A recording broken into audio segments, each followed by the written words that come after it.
ಹೈಕಮಾಂಡ್ದವ್ರು ಎಲ್ಲವನ್ನೂ ಗಮನಿಸ್ತಾ ಇದ್ದಾರೆ. ನಮ್ಮ ನಾಯಕರಾದಂಥ ಖರ್ಗೆ ಸಾಹೇಬರು ಆ ಭಾಗದ ನಾಯಕರಿದ್ದಾರೆ.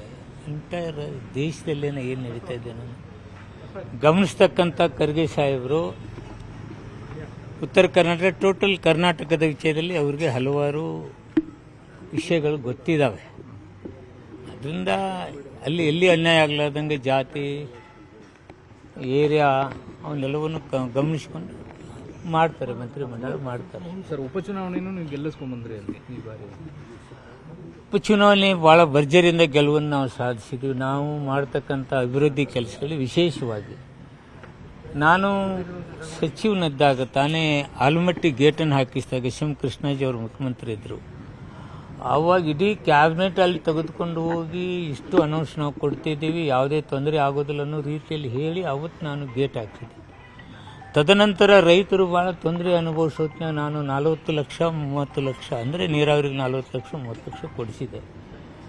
ಹಾಗೂ ಮೆಡಿಕಲ್ ಕಾಲೇಜ್ಗಳು ಕ್ಷೇತ್ರಗಳಲ್ಲಿ ಆ ಭಾಗದ ರೈತಾಪಿ ವರ್ಗದವ್ರಿಗೆ ಏನು ಬೇಕು ಬಹಳ ಲಿಫ್ಟ್ ಇರಿಗೇಷನ್ಗಳು ಮಾಡ್ತಕ್ಕಂಥ ಕೆಲಸ ನಾವು ಮಾಡಿದ್ದೇವೆ. ಇವನ್ನೆಲ್ಲದನ್ನು ಗಮನಿಸ್ತಾರೆ ಹಾಗೆ ಅಂತಕ್ಕಂಥ ಭಾವನೆ ನನ್ನ. ಅದನ್ನು ನಾನು ವೆರಿ ಕಾನ್ಫಿಡೆಂಟ್ ಮ್ಯಾನ್, ನಾನು ಮಂತ್ರಿಮಂಡಲದಲ್ಲಿ ಸೇರ್ತೇನೆ ಅಂತಕ್ಕಂಥ ಕಾನ್ಫಿಡೆಂಟ್ ಇದೆ. ಸಮುದಾಯಕ್ಕೆ ಸರ್ ಹಿಂದೆ ಇದ್ದಂಥ ಪ್ರಾತಿನಿಧ್ಯವನ್ನು ಈಗ ಹೆಚ್ಚು ಕೊಡಬೇಕು ಅಂತ ಹೇಳ್ತಾರೆ. ಯಾಕೆಂದರೆ ಸಿದ್ದರಾಮಯ್ಯನವರಂಥ ನಾಯಕರಿಲ್ಲ ಈಗ. ಸಿದ್ದರಾಮಯ್ಯ ನಾಯಕರಂದರೆ ಇವರು ಡಿ ಕೆ ಶಿವಕುಮಾರ್ ಸಾಹೇಬರು ನಾಯಕರೇ. ಅವರು ಸಿದ್ದರಾಮಯ್ಯ ಸಾಹೇಬರು ಅವರು ಜೊತೆಗೂಡಿಸ್ಕೊಂಡೇ ಇವತ್ತು ಹಲವಾರು ವಿಚಾರಗಳಿಗೆ ಚರ್ಚೆ ಮಾಡಿ ಮುಂದುವರಿತಕ್ಕಂಥ ಕೆಲಸ ಇವತ್ತು ನಡೀತಾ ಇದೆ. ಅದರಿಂದ ಅಂಥ ತೊಂದರೆ ಅವು ರಾಜ್ಯದಲ್ಲಿ ಆಗಲಿಕ್ಕಿಲ್ಲ. ಸಿದ್ದರಾಮಯ್ಯವರು ಡಿ ಕೆ ಶಿವಕುಮಾರ್ ಸಾಹೇಬರು ಜೊತೆಗೂಡಿಸ್ಕೊಂಡು ಕೂಡಿ ಇವತ್ತು ನಡೀತಕ್ಕಂಥ ಹೆಜ್ಜೆಗೆ ಖರ್ಗೆ ಸಾಹೇಬರು ಸಾಥ್ ಕೊಡೋದ್ರಿಂದ ಕರ್ನಾಟಕ ರಾಜ್ಯದಲ್ಲಿ ಅಂತಹ ತೊಂದರೆ ಆಗೋದಿಲ್ಲ. ಸಹಜವಾಗಿ ಎಲ್ಲರೂ ಮಂತ್ರಿ ಆಗಬೇಕು ಅಂತಕ್ಕಂಥ ಭಾವನೆ ಇರುತ್ತೆ. ನಾನು 4 ಸಲ ಗೆದ್ದವರು, 5 ಸಲ ಗೆದ್ದವರು. ಕಾಂಗ್ರೆಸ್ ಒಂದು ದೊಡ್ಡ ಪಾರ್ಟಿ, ಬಹಳ ದಿವಸಗಳಿಂದ ಇಲ್ಲಿ MLA ದಿಢೀರ್ನೆ ಹುಟ್ಟಿ ಇವತ್ತೇ MLA ಆಗಿದ್ದಾರೆ ಅಂದರೆ ಯಾರ್ಯಾರು ಎಲ್ಲರಿಗೂ ಕೊಡ್ಬೋದು. ಇಲ್ಲಿ 8 ಸಲ 5 ಸಲ 3 ಸಲ ಗೆದ್ದವರು ಅವಕಾಶ ಸಿಕ್ಕಿಲ್ಲ. ಅವರೆಲ್ಲರೂ ಕೇಳೋದು ತಪ್ಪೇನಲ್ಲ. ಅದನ್ನು ಸಮಜಾಯಿಸಿ ಸಮಾಧಾನ ಮಾಡಬೇಕಾಗತ್ತೆ. ಆ ಪ್ರಾಂತ್ಯವಾರ ಜಾತಿವಾರ ಎಲ್ಲವನ್ನು ಸರಿ ಮಾಡ್ತಕ್ಕಂಥ ಒಂದು ವಿಚಾರದಲ್ಲಿ ನಮ್ಮ ನಾಯಕರಿದ್ದಾರೆ. ಈ ಬಾರಿ ಸೀನಿಯರ್ಸ್ಗಳಿಗೆ ಹೆಚ್ಚು ಅವಕಾಶಗಳು ಸಿಗಲ್ಲ 2ನೇ ಟರ್ಮಲ್ಲಿ ಏನೋ ಚರ್ಚೆಗಳಿದ್ದಾವೆ ಸರ್. ಅವೆಲ್ಲ ಹೈಕಮಾಂಡ್ ವಿಚಾರ ಮಾಡ್ತಾರೆ, ಏನು ತಪ್ಪೇನಲ್ಲ. ಯುವಕರು ಕೊಡಬೇಕಂತೇಳಿ ವಿಚಾರ ಇರುತ್ತೆ, ಏನು ತಪ್ಪಿದೆ. ಸರಿ, ಗೃಹಲಕ್ಷ್ಮಿ CAG ರಿಪೋರ್ಟ್ ಬಂದಿದೆ. ಅದರಲ್ಲಿ ಕೆಲವೊಂದಿಷ್ಟು ಅವ್ಯವಹಾರ ಆಗಿದೆ. ಅಂದರೆ ಖಾತೆಗಳೇ ಇಲ್ಲದೇ ಇರೋ ಇವರಿಗೆಲ್ಲ ಹೋಗಿದೆ. ಅವನ್ನೆಲ್ಲ ಸರಿ ಮಾಡ್ತಕ್ಕಂಥ ಕೆಲಸ ಮಾಡ್ತಾ ಇದ್ದಾರೆ. ಇವಾಗ ಪರಿಷ್ಕರಣೆ ವರ್ಕ್ ಸ್ಟಾರ್ಟ್ ಆಗಿದೆ. ಅದು ಆಗಬಾರ್ದು. ನಿಜವಾಗಿ ಬಡವರು ತಳ್ಳಲಾರದೆ ಯಾವನೋ ಒಬ್ಬ ಏಜೆಂಟು, ಯಾವುದೋ ಶ್ರೀಮಂತು, ಯಾವುದೋ ಒಂದು ಇವರು ಹೊಡಿತಕ್ಕಂಥ ಕೆಲಸ ಆಗಬಾರ್ದು. ಅಂಥವೆಲ್ಲನೂ ಯಾವುದೇ ಒಂದು ಸ್ಕೀಮ್ ಬಂದಾಗ ಇಂಥವ್ರು ಹುಟ್ಕೊಂಡಿರ್ತಾರೆ. ಅದನ್ನೆಲ್ಲ ಸರಿ ಮಾಡ್ತಕ್ಕಂಥ ಕೆಲಸ ಸರ್ಕಾರ ಮಾಡುತ್ತೆ. ಸರ್, MLC ಎಲೆಕ್ಷನ್ ಅಡ್ಡ ಮತದಾನ ನೋಡಿದ್ಮೇಲೆ ನಿಮ್ಗೆ ಏನು ಅನಿಸ್ತಾ ಇದೆ ಸರ್? ಕಾಂಗ್ರೆಸ್ಸಿಗೆ ಮುಂದೆ ಮತ್ತೆ ಇದು ಇದೆ ಅಂತನಾ, ಅಥವಾ BJPಯ ಒಡಕು ಈ ಥರ ನಿಮ್ಗೆ ಲಾಭ ಆಯಿತು ಅಂತನಾ? ಅವ್ರ ಪಕ್ಷದಲ್ಲಿ ಅವ್ರು ಏನೇನೋ ಜವಾಬ್ದಾರಿಯುತವಾಗಿ ಕೆಲವು ವಿಚಾರಗಳನ್ನ ಹೇಳ್ತಾ ಇದ್ದಾರೆ. ಅಲ್ಲಿ ಒಡೆದ ಮನೆ ಆಗಿದೆ. ಅಲ್ಲಿ ಒಂದಕ್ಕೊಂದು ತಾಳ ಇಲ್ಲ. ಒಂದು ಕಡೆ ಯಾರು ನಮ್ಮ ಯತ್ನಾಳ್ ಸಾಹೇಬರು, ಇನ್ನೊಂದು ಕಡೆ ಇರ್ತಕ್ಕಂಥ ಅಧ್ಯಕ್ಷ ಅವ್ರನ್ನ ಹೊರಗೆ ಹಾಕಿದ್ರು. ಆ ಪಾರ್ಟಿಯ ನಂಟೇನು ದೂರ ಆಗಿಲ್ಲ ಅವ್ರದ್ದು. ಅಲ್ಲಿ ನಡೀತಕ್ಕಂಥ ವಿದ್ಯಮಾನಗಳನ್ನ ಗಮನಿಸಿದರೆ ಯಾರ ಮೇಲೇನೂ ಹೈಕಮಾಂಡ್ ಇವ್ರ ಮೇಲೆ ನಂಬಿಕೆ ಇರಲಾರ್ದ ರೀತಿಯಲ್ಲಿ ನಡೀತಾ ಇದೆ. ಸರಿ ಮಾಡ್ಕೋಬೇಕು. ಅವ್ರು ಸರಿ ಮಾಡ್ಕೊಳ್ಳೋದ್ರೆ ನಮಗೆ ಕಾಂಗ್ರೆಸ್ಗೆ ಲಾಭ ಆಗುತ್ತೆ. Yes sir. ಸರ್, ಇದು ಇವತ್ತು ಒಂದು ಅಬಕಾರಿ ರೈಡ್ ಆಗಿದೆ ಸರ್. ತಾವು ಕೂಡ ಅಬಕಾರಿ ಸಚಿವರು.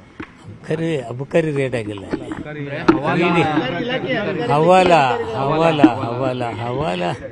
ಹವಾಲ ಇಡಿ ಇವೆಲ್ಲ ನನಗೆ ಗೊತ್ತಿಲ್ಲಪ್ಪ. ಅಷ್ಟು ಆ ಹವಾಲ ಮಾಡುವಂಥ ಶಕ್ತಿ ನನ್ನ ಕೈಲಿಲ್ಲ, ನನಗೆ ಗೊತ್ತಿಲ್ಲ. ಅದೇನಿದ್ರೆ ಅವ್ರು ಕೇಳಿ.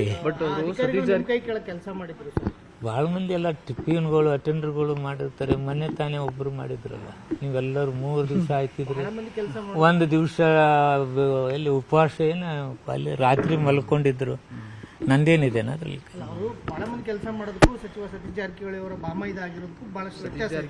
ನಿಮ್ಮ ಮಹತ್ವ ನನಗೆ ಅರ್ಥ ಆಗಲಿಲ್ಲ. ಯಾರು ನೌಕರಸ್ಥಾನೆ ಅದಕ್ಕೂ ಸಂಬಂಧ ಬರಲ್ಲ. ನಾನು ಮಂತ್ರಿ ಇದ್ದೀನಿ, ನಾನು ಯಾವುದೋ ಸಂಬಂಧಕ್ಕೆ ಮಾಡಿದರೆ ಅದು ಸತೀಶ್ ಜಾರಕಿಹೊಳಿಗೆ ಬರುತ್ತೇನೆ. ಅವರು ಡಿಫ್ರೆಂಟ್ ಮ್ಯಾನ್, ಇವರು ಡಿಫ್ರೆಂಟ್.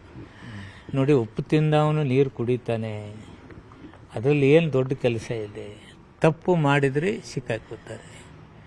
ಯಾರ್ಯಾರು ತಪ್ಪು ಮಾಡಿದ್ರೆ, ಯಾರೋ ಒಬ್ಬ ಎಂಪ್ಲಾಯಿ ಎಲ್ಲೋ ಒಂದು ಕಡೆ ತಪ್ಪು ಮಾಡಿ ಅವನು ಯಾವನು ಇದು ಮಾಡಿದ್ರೆ ಮಂತ್ರಿ ನೀವೇನ್ರಿ ಅವ್ರು ನೋಡಿ ಹವಾಲತ್ ಅದೇನೇನೋ ಯಾವ ದೇಶಗಳಿಗೆ ದುಡ್ಡು ಕಳಿಸು ಹವಾಲತ್ ಏನೋ ಹೇಳ್ತಾಯಿದ್ರು ಟಿ ವಿ. ನೀವೇ ಅದು ಮುಂಜಾನೆ ನೋಡಿದೆ ನಾನು, ಯಾವುದೇ ದೇಶಕ್ಕೆ ಹವಾಲ ಹೋಗ್ತಿದೆ ಅಂತ. ಹಾಂ, ನಿನ್ನ ಕೈಲಿ ಎಷ್ಟು ಅದ ಇದೆ ಹೇಳಪ್ಪ, ನನಗೇನು ಗೊತ್ತು, ನೀನು ನಾಳೆ ಏನೋ ಆದ್ಯಪ್ಪ ಮಂತ್ರಿ. ಗೊತ್ತಿರುತ್ತಲ್ಲ ಸರ್ ಅದು. ಎಲ್ಲ ನೌಕರಸ್ಥರದ್ದು ಯಾವುದೇ ಮಂತ್ರಿಗಳು ನೋಡೋಕ್ಕಾಗಲ್ಲ. ಅವ್ನು ನಡವಳಿಕೆ ನಮ್ಮ ಜೊತೆ ಅಲ್ಲಿ ಏನು ನಡೀತದೆ ಡಿಪಾರ್ಟ್ಮೆಂಟದ್ದು ನೋಡ್ಬೋದು. ಇಂಥ ದೊಡ್ಡ ಹವಾಲ್ಗಳ ಬಗ್ಗೆ ಯಾರು ನೋಡ್ತಾರೆ? ಈ ಅಧಿಕಾರಿ ಮೇಲೆ ಏನಾದರೂ ಕಂಪ್ಲೇಂಟ್ಸ್ ಆ ಥರದ್ದೇನು ಇತ್ತು ನಿಮ್ಮ ಅವಧಿಯಲ್ಲಿ? ನನ್ನ ಅವಧಿಯಲ್ಲಿ ಅಂಥದ್ದೇನು ಬಂದಿಲ್ಲ. ಅವ್ರ ಹಿಂದ್ಗಡೆ ಏನೋ ಯಾವಾಗ ಒಮ್ಮೆ ಏನೋ ಒಂದು 2 ಕೇಸ್ನಲ್ಲಿ ಇದಕ್ಕೆ ಹೋಗಿದ್ರು ಅಂತೇಳಿ ಕೇಳಿದ್ದೀನಿ. ಬಟ್ ಡಿಪಾರ್ಟ್ಮೆಂಟಲ್ಲಿ ಎನ್ಕ್ವೈರಿ ಆಗಲಿ ಅವ್ರಿಗೇನೋ ಶಿಕ್ಷೆ ಆಗೋದಾಗಲಿ ನಾನು ಬಂದ ನಂತರ ಯಾವುದಿಲ್ಲ. ಮೊದಲು ಏನಾಗಿದೆ ನನಗೆ ಗೊತ್ತಿಲ್ಲ.